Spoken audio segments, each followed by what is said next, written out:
ഇന്നലെ രാത്രി അർദ്ധരാത്രി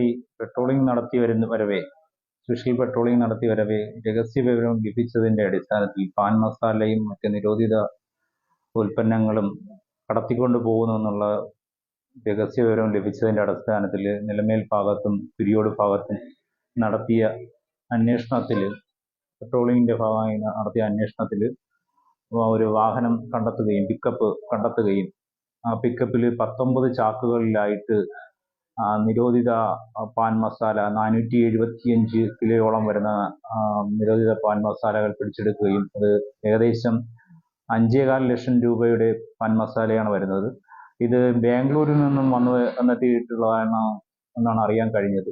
ഇത് തമിഴ്നാട്ടിലേക്ക് കയറ്റിവിടുന്നു എന്നാണ് അറിയാൻ കഴിഞ്ഞത്. ഇവര് പിക്കപ്പിൽ ഇങ്ങനെ കറങ്ങി നടന്നിട്ട് തമിഴ്നാട്ടിൽ നിന്നും വണ്ടി വരുന്ന സമയത്ത് ആ വണ്ടിയിൽ കയറ്റി വിടുക എന്നുള്ളൊരു ലക്ഷ്യമായിരുന്നു. ആ സമയത്താണ് നമ്മൾ ഈ പാൻ മസാല പിടികൂടിയത്. ഈ പിക്കപ്പിൽ നിന്നും